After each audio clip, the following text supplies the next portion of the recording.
Do you want to build that clears screens in one tap but still melts Ubers, all the while costing well under a mirror? I've been playing Mamba Strike all week and I finally locked in a clean 50 Divine setup that just works. What's up YouTube? It's your boy AP and this is my crit-based, dot-capped Viper Strike of the Mamba. Let's break it down. So for the goals of this build, there were several things I wanted to achieve.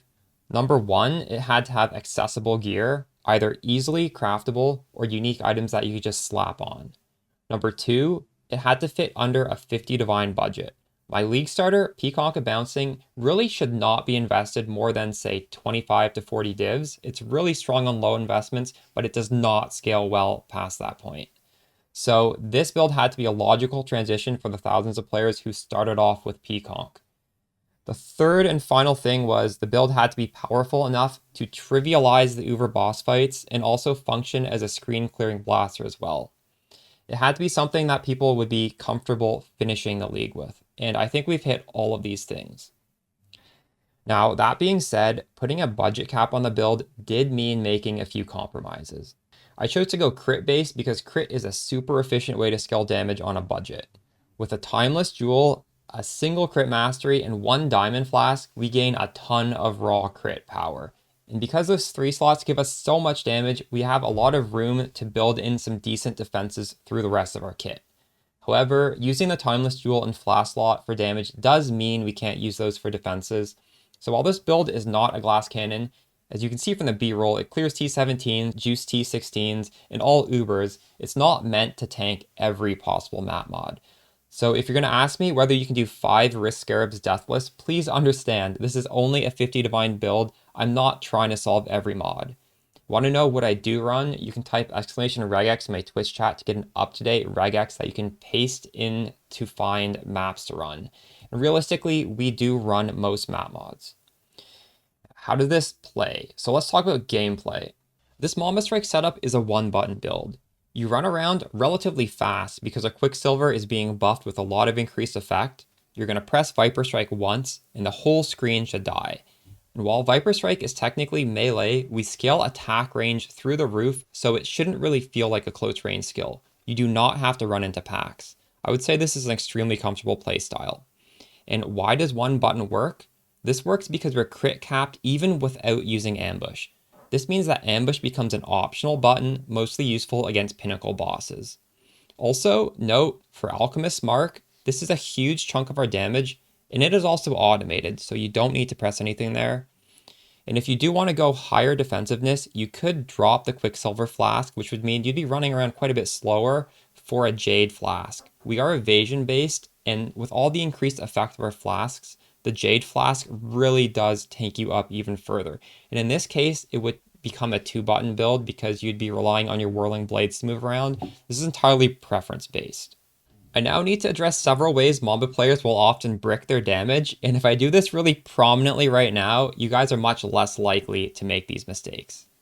First of all, enemies must not already be poisoned before you hit them with Viper Strike. So use Brutality on your Whirling Blades to prevent your movement skill from poisoning, and if your Mercenary can poison, give him the Okoye's Gaze helmet to block him from dealing damage. Your Merc will still apply curses, and your Merc will still give you your auras. However, he will not be poisoning enemies. Second off, ensure you are crit capped. In Path of Building, turn the ambush skill off in your config when checking for crit chance. And third, make sure you have enough mana pool as well as mana regen for the auto exertion to cast Alchemist's Mark. If it's not being cast, you lose a huge portion of your damage, and sometimes people will just try and skimp away with low mana pools, and they don't even realize all these automated skills. And we have more than just this. We have Withering Step. We also have our guard skill. And Alchemist Mark, there's a lot of stuff being triggered. You have to be mindful of your mana. And with all those 3 things covered, this build becomes very hard to mess up because it is pretty simple to set up and play. Now, before we get into the Path of Building, I'm going to leave you guys with a few tips as well. The first tip would be to always press your flask when entering a zone. Almost all my deaths on this character happened because I forgot to restart my flasks after leaving the map to make a trade. And the second tip is with respect to bossing. Now there's a slight gem swap to make bossing way more potent. You want to replace automation from Withering Step with a level 4 enhance. So this means you do want a white socket there. And the combo for bossing is you press ambush, which teleports you onto the boss. You manually press Withering Step and follow it with a Viper Strike. You only need to hit the boss with Viper Strike about once every 1.2 seconds because that's a poison duration. And while we're at it, you should be swapping Vol Grace for Frostblink in these Uber boss fights because an instant movement skill is a lifesaver in these high-end encounters. Frostblink being a teleport also helps you in many of those Uber boss arena situations where Whirling Blades is not gonna get you through the debuffs without taking damage. Gearing a new character can be kind of overwhelming, so I put together a shopping list to help you guys out. I have all the mandatory uniques as well as their expected costs. I have an optional unique. These are the rare jewels that we need for the build to function. And I have the expected price of these self-crafted low tolerance medium clusters, which I'll tell you how to craft. The dual daggers, there's a crafting guide already on my channel for this. And we are going to be crafting these boots. As for the rest of the gear, these are just extremely generic resistance pieces of gear. So you could either craft those or just buy them off the trade. But I have expected values down here. And the total of all of this is 43.4 expected cost. However, I did make this a few days ago. I don't know if the price is going to change once the video comes out. Also, this isn't accounting for the Awakened gems or anything, although I suppose those are optional. Breaking down my character, let's start with the daggers. So there's a crafting guide on my channel already released going over the reasons why we opt for these hits can't be evaded daggers, and also it gives you several different budgets for appropriate weapons for this build. And on the topic of daggers, I guess we can touch on the different ways we scale our damage. Obviously, flat damage is a huge scaler, so much so that we're even opting for a Blizzard Crown over Eldritch Implicits to get a little bit more flat damage. Another great way to scale is poisons you inflict deal damage faster, and that's an optional mod on the Brutal Restraint. It's also just a normal mod on rare jewels. Damaging elements deal damage faster. It is a Malevolence Watcher's Eye mod. The third way to scale damage is through scaling your crit multi by means of Perfect Agony. So Perfect Agony gives us damage over time multiplier equal to critical strike multiplier. This also means you don't want to scale damage over time multiplier, you scale crit multi instead. Looking at the rest of the gear, a lot of it is honestly just going to be resistances because we do go for a full 90 all res using Melding of the Flesh, and this has a massive penalty to all resistances. So as we look through our gear, one thing to note is you are going to want one suppression roll and one strength roll on these three pieces. So realistically, you can use the trade site to buy your gear if you don't want to craft it, and you would just use a weighted sum of like all the different resistances and buy it that way. I'll probably include a link in the video description. Yeah, so you want one suppression roll and then one strength roll. I just happen to have the suppression on the gloves. It doesn't have to be on here. So it could be tier 1 or tier 2, and you can combine it with an Eater of Worlds lesser implicit, and that's going to suppress cap you. So the gloves, we have the T2 suppress, some high resistance rolls, life, and evasion. As for the Eldritch implicits, the strike additional enemy, and as I said, suppress. For these boots, we crafted these ourselves. So I aimed to get fractured life, and then we used the Deafening Essence of Rage that gives us a high amount of strength every hit. So you just hit the Deafening Essence of Rage until you get decent resistances, and the way you proceed after that is you will use a Wild Bristle Matron Beast, and if your suffixes are full, that guarantees you get suffixes can't be changed for pretty cheap. That beast doesn't cost nearly as much as the Benchcraft. And then you are going to use these cheap Veiled Chaos Orbs. You hit it on there, and your suffixes are going to stay the same, and your Fractured Life is going to stay the same, and you're going to get a Veiled modifier. If you Benchcraft Mana as the third mod, it blocks enough rolls that when you unveil that veiled modifier, it guarantees you get movement speed. And then you can just craft on evasion. And as you can see, these are the Eldritch implicits we want on the boot. If that explanation of the boots is still a little confusing, I do have a video on my channel going over how to craft ailment immunity boots, and it is the exact same process, so you'll find that in the playlist below. The only difference is instead of spamming the ailment immunity essence, you spam the strength essence. So you can use that guide and appropriate it for the boots. As for the helmets, I am on a pretty strict budget, so we didn't opt for anything too fancy here. There are definitely ways to get really nice defenses through the Eldritch Exalted Orbs, but I just went for resistances, life, and obviously the Blizzard Crown gives us a bunch of damage. For rings, again, it's a lot of resistances and life. Rings do give a decent amount of flat damage in the implicit, so you could opt for that if you are lucky. Now, as for Betrayal Sting, this ring does work with Mamba Strike. You will hit 2 poisons if you roll the 40% chance, and they will both poison the enemy. So, do I recommend this? No, this is entirely optional despite this ring working, because we can hit dot cap. In fact, I am dot cap without this ring. However, the reason I still use this is because there are common situations for me where I want to be over dot cap, namely any map that has Delirium on it, as well as Uber boss fights, because both of these things have massive damage reduction penalties on our character, and then we will want to scale our damage just as much as humanly possible. Now, one thing to note here, Betrayal Sting scales our Mamba hit, not our total hit, because as you can see, my Mamba hit is 16.6. If we include the Betrayal Sting, it goes up to 23.3. That is a massive amount of damage for a ring. However, our full damage needs to account for Alchemist Mark, and this is not scaled with the Betrayal Sting. So as you can see, like even with Betrayal Sting turned off in the config, I am at dot cap, but I'm keeping this on. Realistically speaking, when you guys are doing this on a budget, I honestly just recommend you fix your int, you fix your strength, you fix your resistance with this ring. This is not needed. You can maybe put it on once you're like sort of min-maxing, but on your first day when you're just trying to get stuff sorted, don't worry about this, it overcomplicates things. Okay. We are using Tides of Time to keep our flasks up permanently. This gives us 3 additional charges every 3 seconds. It also buffs the effect, which is important because we are using a Topaz Flask for increased maximum lightning res.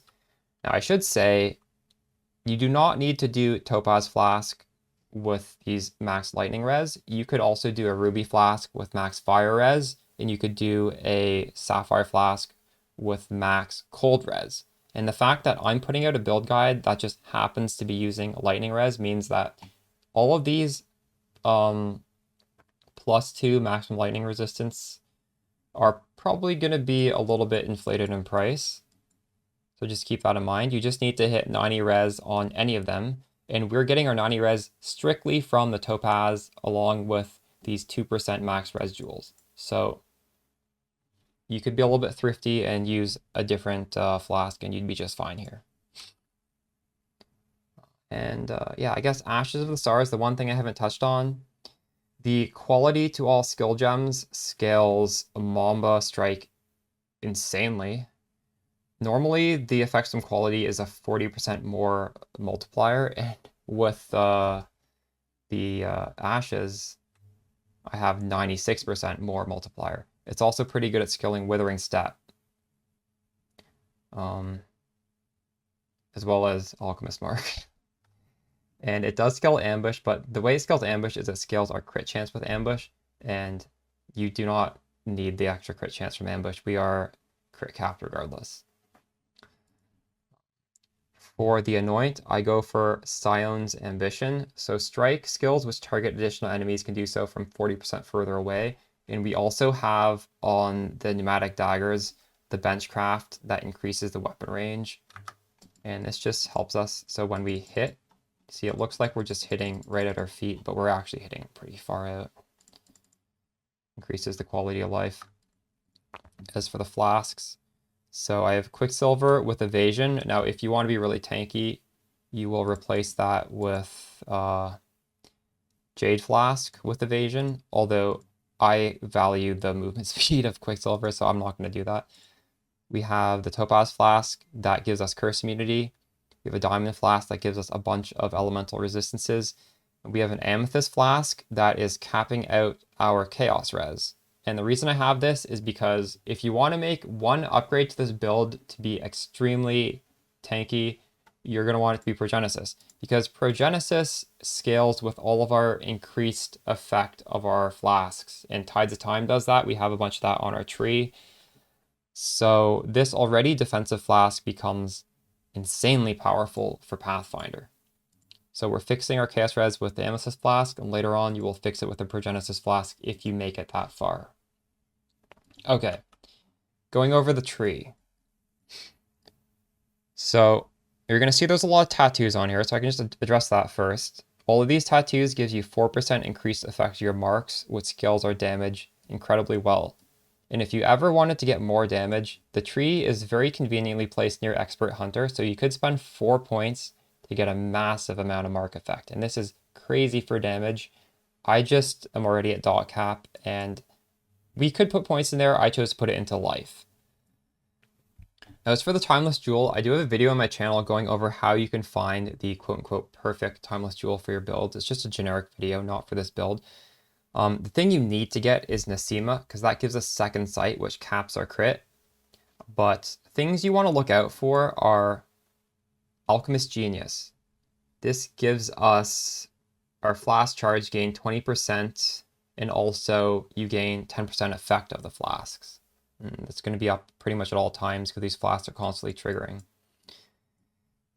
You can also get poisons you inflict deal damage faster. It's a very good way of scaling damage. Mine's also giving movement speed.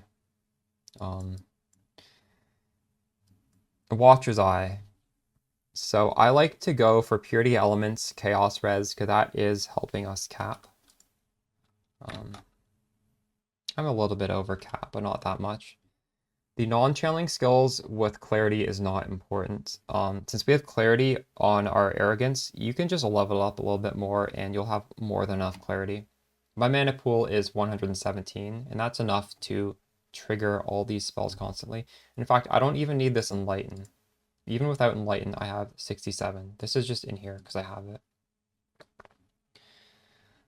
Other good modifiers for the Watcher's Eye would be poisons are faster, and if you do have Grace on your Mercenary, evade chance with Grace is pretty insane. There's a lot of good Grace mods, honestly. As for the masteries, we have 20% spell suppress on this mastery. This one gives us poisons deal 300% increased damage, and this is such a good mastery. This point is pretty bad. This point is also pretty bad, but we take them just to get the mastery. I am using Recover 4 life when you use a flask, as our flasks are constantly being procced. You should get phasing somehow. Now you can get with 1 point phasing if you suppress, or you can use 2 points to get phasing on kill. I would rather get it through the mastery. Critical Strike Mastery, 150% increased critical strike chance against enemies that are on full life. This is insane for a map clear, and it helps us cap 100% when we clear maps. And you don't have to worry when you're fighting bosses. When you're fighting Uber bosses, you're going to use Ambush, and Ambush is so much more extra crit than this is. So either way, you're always going to be fully crit caps. 12% mana reservation efficiency, quite nice. Enemies poisoned cannot deal critical strikes. I find that quite valuable. And that's the extent of the masteries I'm taking. We do have 2 5 passive voices, and those are filled with medium clusters that you should craft yourself. The mod we're looking for is called Low Tolerance. It requires an eye level 68 or higher chaos damage over time cluster, and if you spam alterations, it takes 108 on average to hit this. So it's really cheap. I think this is what, like 20 chaos or something per cluster. And you need to use 4 passive medium. It cannot be 5 or 6. Because when you're rolling for a single notable, it could get blocked by an extra skill point if it's not 4. So just keep that in mind. 4 passive, eye level 68, chaos dot medium. As for the gems, I suggest you go through the POB, but I can just hover over them real quick. So Grace with Withering Step attached to Automation. And this is where during bosses you put Frostblink in and you put Enhance in. Take out Grace and Automation.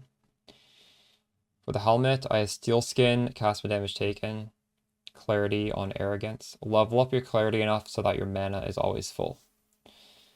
Whirling Blades, faster attacks, Brutality. Brutality is a must here, as I said in the intro. Flesh and Stone, Purity Elements, Petrified Blood. I have an Enlighten, technically speaking, I don't even need it. Battle Mage's Cry, Auto Exertion, Alchemist Mark. This needs to be 3-linked and it applies the Alchemist Mark automatically. I have Ambush. This is the skill you press on bosses. And the 6th link is Viper Strike of the Mamba, Awakened Swift Affliction support, Awakened Deadly Element support, Awakened Added Lightning support, Awakened Melee Fizz support, and Awakened Added Chaos Damage support. And I believe all of these are like around 1 divine. They do a lot more damage for us when they hit level 5, so a pro tip would be to use the beast that levels the gem up to 5. I'll see if I have one. It's called a Wild Brambleback, I believe. If I don't have one, I'll look it up. Right here. Wild Brambleback. Increased level of non-corrupted awakened gem by 1. They cost something like 30 chaos. So if you can afford it, level them all up to 5. This is how we hit dot cap with the awakened gems at level 5. Okay, let's wrap up the video with a mercenary. We're using the same Merc as the PConc setup with slightly different items. So that means a Blade Bitter with Grace and Malevolence. Malevolence technically is not quite the best aura because while it does give us the most damage, it also increases the duration of our poison, which means we can't reapply it quite as quickly. So better damage auras might be something like Anger or Wrath. However, I just like to have the Grace. This is level 25 Grace. It is such a good defensive player, so I'm sticking with this guy anyways. It is good enough. The stuff that changed, well, we can't use Athenath anymore because that messes up with the Prolif. So I just have a random glove. It doesn't have to be Embalmer with Enfeeble and Temp Chains corrupted onto it. And the ring has Despair on hit as well. So he has 3 curses, and he is using Anathema for your curses equal to your power charge limit. And we need to bump that up to 4 because we have Alchemist Mark on our own character. So 2 ways to do that would be to get +1 power charge Anoint, or you could get a Corruption on the Okoya's Gaze for +1 maximum power charges. But this is probably not going to be feasible. So I suggest just getting +1 power charge on the Anoint of the Amulet. So Okoya's Gaze is on here because non-exerted attacks deal no damage, and this particular Merc does poison. He cannot poison, it messes with the build. So that's why I have this. Eternal Struggle is an amulet. It needs to be Searing Exarch dominant so that we have Cull. And if you're not going for the +1 power charge, you could go Last Rites. So enemies have reduced life regeneration rate, but we do so much damage. Honestly, this does not matter. The weapons, these just give them a little bit of block. They're not important. Calm's Binding tanks us up a little bit. And then I just went for resistances on the boot and as much resistance as possible in the ring. Doppelganger Guise, very tanky body armor. That's why we're wearing it as well.